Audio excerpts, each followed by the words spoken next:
History's most unsettling conquest may have unfolded without a king, without a flag, and without a final battle. One form of humanity entered a continent already ruled by another. Yet the victor was not simply the stronger hunter or the clever mind. The victor was the better network. For generations, the disappearance of the Neanderthals was told as a crude fable of superiority. A simpler human tale was preferred, one species advanced, another failed, and the matter ended there. But the deeper record has become far more difficult, and therefore far more revealing. Neanderthals were not pitiful relics waiting to be swept aside by destiny. They were one of the most successful human lineages ever to exist, established across Europe and Western Asia for an immense span of time beginning roughly 400,000 BC. Any human form that endures for hundreds of thousands of years through violent climatic swings is not an evolutionary mistake. It is a formidable answer to a brutal world. That is where the true story begins, not with primitive losers and triumphant moderns, but with two humanities on one continent. Homo sapiens emerged in Africa by about 300,000 BC, developing in a different ecological and social arena. But emergence is not dominance. For a very long time, the main theater of Ice Age Eurasia belonged to Neanderthals, whose bodies, habits, and hard-won knowledge were shaped by environments that punished error with immediate consequences. They were not visitors in the north. They were established powers. Therefore, when Homo sapiens expanded outward in waves, with the crucial Eurasian surge accelerating roughly between 60,000 BC and 45,000 BC, the newcomers did not enter empty land. They crossed into occupied strategic space. That strategic space must be understood correctly. There were no fortresses, no roads, no tax offices, no written treaties. But the absence of states did not mean the absence of structure. The real battlefield of the late Pleistocene consisted of hunting territories, migration corridors, river valleys, sheltered refugia, toolstone routes, mating networks, and systems of information exchange. Calories were power. Winter security was power. Access to mates was power. The ability to learn what lay beyond the next ridge without walking there blindly was power. In such a world, society itself was a weapon. Ice Age Eurasia was not a stable map. It was a chessboard that repeatedly rearranged itself. Glacial pulses altered temperature and rainfall. Grasslands expanded and collapsed. Forests shifted. Animal herds changed routes. Corridors opened and then vanished. Regions that had supported human bands for generations could become ecological traps. Others, once hostile, could briefly become gateways. This meant no human population was competing only against rival groups. Each was competing against volatility itself. Therefore, survival depended not merely on intelligence in the abstract, but on the capacity to absorb shocks without breaking. That distinction matters because the disappearance of the Neanderthals cannot be reduced to a single question such as who was smarter. The strategic question was harsher and more revealing: which human system could endure repeated losses, replace the dead, recover from bad seasons, preserve useful knowledge, adopt innovations quickly, and absorb outsiders faster than rivals. The struggle was not simply over land. It was over resilience. To grasp the gravity of this contest, one fact must remain in view. When Homo sapiens entered Eurasia in strength, no participant could have recognized a final drama underway. There was no council where Neanderthals surveyed a map and concluded that extinction approached. There was no proclamation among sapiens that a continental replacement had begun. The fog of war was total because this was prehistory on the edge of climate chaos. Local groups knew local pressures: a scarce herd, a vanished ally, a dangerous neighboring band, a winter that arrived too early. But the continental pattern was invisible from the ground. That is often how decisive transformations unfold. Human beings experience fragments while history assembles the whole. On one side stood the Neanderthals, local experts of astonishing durability. Older caricatures portrayed them as dim brutes, a fantasy born less from evidence than from modern vanity. That fantasy has been repeatedly dismantled. Neanderthals made sophisticated tools. They hunted large game with courage and competence. They survived harsh conditions that would have annihilated less adapted populations. Evidence suggests care for the injured and infirm, which means not merely sentiment but social investment. A group that supports wounded members is making a calculation about memory, skill, and belonging. Such behavior belongs to a recognizably human world. Neanderthals were not outside humanity. They were one of its great expressions. Their physiques also indicate a strategic adaptation rather than a crude inferiority. Robust bodies, powerful builds, and a long history in cold and fluctuating Eurasian settings suggest deep specialization for demanding environments. This specialization likely came with substantial local expertise. They knew landscapes accumulated over generations of risk. They knew where prey might funnel, where shelter mattered, where seasonality could not be negotiated. In an unforgiving world, such knowledge was not decoration. It was civilization in oral form. But every adaptation carries a price. A system optimized for one kind of strength may be vulnerable in another dimension.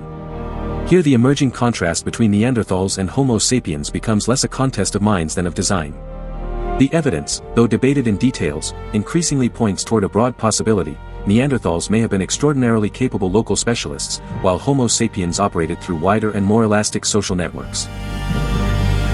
If so, then the decisive asymmetry was not that one humanity could think and the other could not. It was that one humanity may have circulated support across greater distances. Neanderthal vulnerabilities must be treated with caution, because certainty is the first enemy of honest prehistory. Yet several pressures recur in scholarly debate. Population densities may often have been low. Groups may have been geographically fragmented. Long-distance alliance systems may have been narrower or less reliable. If that was the case, then every local tragedy carried a heavier strategic cost. The loss of several adults in a dangerous hunt was not merely emotional devastation. It could mean fewer skilled hunters, fewer caregivers, fewer transmitters of knowledge, fewer potential mates, fewer births, and greater exposure to the next crisis. Small populations do not suffer losses proportionally. They suffer losses structurally. This is where Homo sapiens enters not as a magical species bearing a single miraculous invention, but as a strategic package. There is no need for a fairy tale of one decisive superior tool suddenly ending the contest. Human history is usually less theatrical and more unforgiving. The emerging advantage of sapiens may have lain in larger exchange networks, longer range movement of materials, stronger symbolic markers of group identity, broader mating systems, more flexible diets, and faster transmission of innovations across distance. None of these alone guarantees dominance. Together, they can transform a vulnerable population into a resilient one. Consider what a wider network means in practical terms. If useful stone, ornaments, pigments, or techniques travel across large territories, then information is moving too. If symbolic practices help signal identity and trust among groups not in daily contact, then alliance can extend beyond immediate kin. If mating networks are broader, inbreeding pressures decline and demographic recovery improves. If food strategies are more flexible, seasonal shortfalls become survivable rather than terminal. Therefore, the true asset is not a spear point or a bead in isolation. The true asset is a social architecture capable of turning scattered groups into a larger adaptive organism. Such an architecture also changes the meaning of innovation. In a fragmented system, a new technique may emerge and die with the group that discovered it. But in a connected system, useful knowledge can outlive local disaster. It can travel. It can compound. It can be improved by distant hands and returned in altered form. This is the hidden force behind many turning points in history. Ideas matter, but the route by which ideas spread matters more.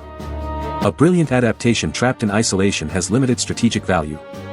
A modest adaptation moving through a robust network can reshape a continent. None of this means relations between Neanderthals and sapiens were a simple war of annihilation. That would be too clean for human reality. Contact between these populations included overlap, coexistence, competition, and interbreeding. This is one of the most politically important facts of prehistory. They were not sealed biological fortresses. They met. They reproduced. Genes crossed the supposed frontier. Therefore, the story of Neanderthal disappearance is not merely one of death. It is also one of absorption. That absorption complicates every crude moral. If two populations exchange genes, then total replacement is false.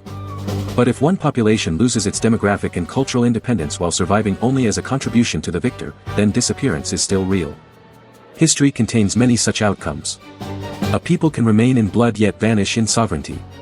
It can survive in ancestry while losing the power to define itself as a separate human presence. Extinction, in this sense, is not always a clean erasure. Sometimes it is incorporation under another name. Scholars continue to debate the weight of violence, disease, cultural competition, and climate in the Neanderthal story. The wisest approach refuses a false choice among these forces. Deep history rarely obeys a single cause explanation. Regional timelines differed. In one place competition for prey may have mattered most. In another, climate disruption may have broken already thin populations. In another, interbreeding and assimilation may have dissolved boundaries. Direct violence may have occurred, but proving its overall scale is difficult. Disease is plausible, especially where previously separated populations met, but the evidence remains indirect. Therefore, the most credible picture is not one weapon killing a species. It is multiple pressures interacting with unequal populations over time. That interaction becomes clearest in a period roughly between 45,000 BC and 39,000 BC, when the Neanderthals disappear from the record as a distinct population. This should not be imagined as a single invasion sweeping westward with mechanical certainty. Homo sapiens spread into Europe through advances, pauses, retreats, and consolidations. Some regions likely saw prolonged overlap. Others may have experienced swift replacement. The map did not change all at once. It shifted in patches, with local crises generating wider consequences. There was no final battle. There was a cascading defeat. To understand that defeat, demographic warfare must be recognized even where no armies existed. In a world of sparse populations, numbers behave differently. In an empire, the loss of one village may be absorbable. In a thinly populated Pleistocene landscape, the loss of one band could mean the severing of an entire corridor of exchange. A failed season could reduce births. A few deaths could eliminate crucial skills. A broken alliance could isolate future generations. Once population falls below a certain threshold, the damage multiplies. Fewer mates mean lower fertility. Lower fertility means fewer adults. Fewer adults mean less cooperation, weaker childcare, narrower knowledge, and reduced capacity to endure future shocks. Therefore, demographic decline is not a slow subtraction. It can become a self-reinforcing collapse. This is where climate instability enters as an executioner of the already vulnerable. Severe cold pulses and environmental volatility around the period of Neanderthal disappearance did not automatically doom a species. Neanderthals had survived harsh climates before. That point is essential, because climate alone cannot explain their end. But climate does not need to act alone to become decisive. If a population is fragmented, if its alliance networks are thin, if its numbers are low, and if a rival population is arriving with broader recovery mechanisms, then every climatic shock increases asymmetry. A bad climate year punishes everyone. But it destroys the weaker network more efficiently. This distinction between adaptation and resilience is one of the great lessons of the story. Neanderthals may have been extremely well adapted to many Eurasian environments. But adaptation to known conditions is not identical to resilience under compounded disruption. The side that survives repeated shocks is not always the side best fitted to yesterday's world. It is often the side whose social system can improvise when yesterday's world disappears. The disease question belongs here as a possible aggravating force. Small and isolated populations are often less buffered against pathogen shocks. Contact between long-separated human groups can carry devastating biological consequences. Yet the evidence for specific diseases affecting Neanderthal decline is not conclusive. Honest history must resist turning plausibility into certainty. Still, disease fits the broader pattern as a multiplier rather than a master cause. A population already stressed by climate, competition, and low numbers can be pushed toward non-recovery by pathogens that would not destroy a larger, more connected rival. Therefore, disease, if involved, likely sharpened an existing crisis rather than creating it from nothing. At the center of the entire drama lies a strategic pivot of profound importance. Homo sapiens groups may have been better able to recover from local setbacks because they could draw on wider social reservoirs. A damaged band need not remain doomed if mates, allies, knowledge, or materials could arrive from beyond immediate territory.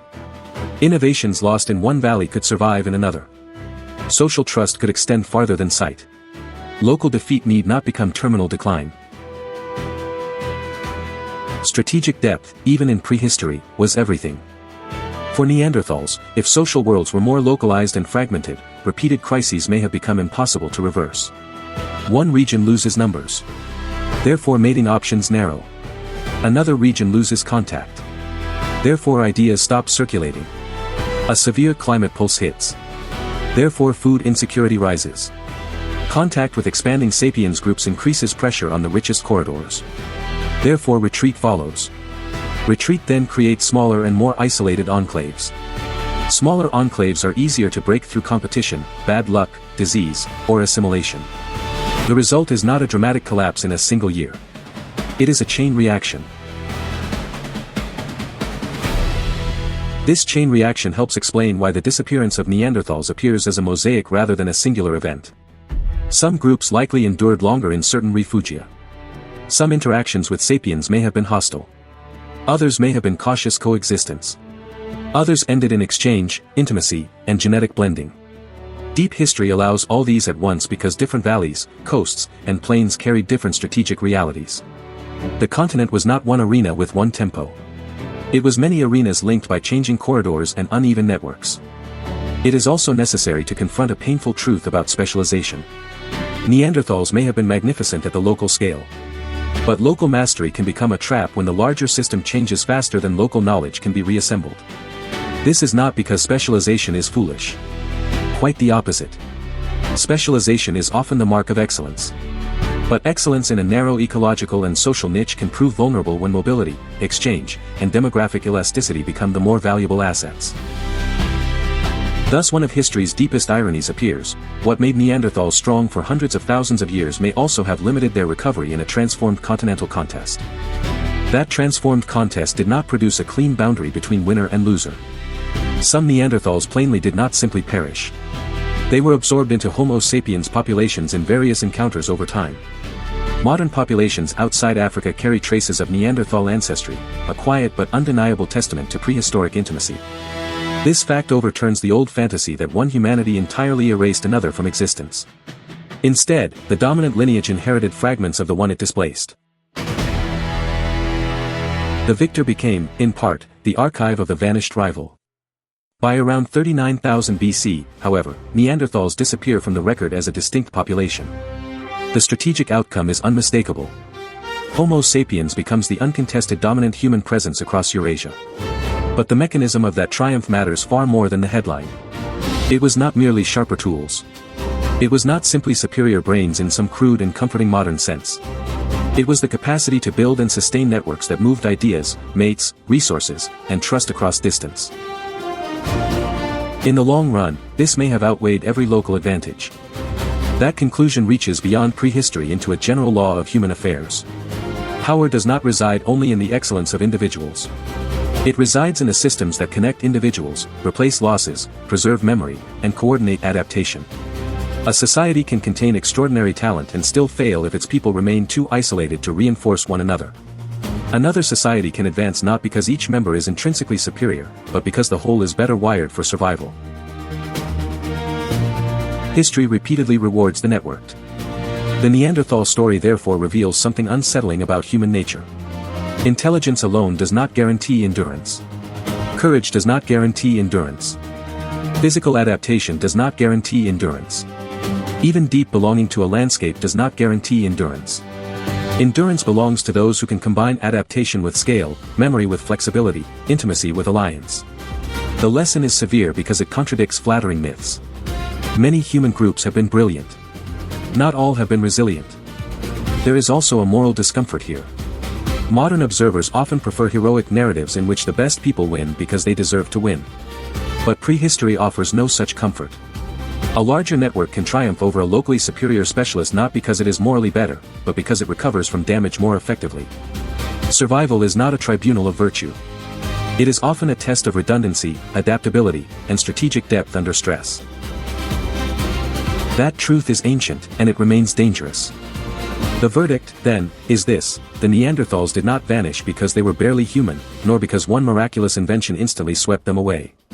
They vanished as a distinct people because repeated shocks favored the lineage able to sustain broader networks, recover from local losses, absorb outsiders, and keep knowledge moving across a fractured continent. Some died. Some were displaced. Some were folded into sapiens populations. But as an independent human presence, they lost the continental struggle.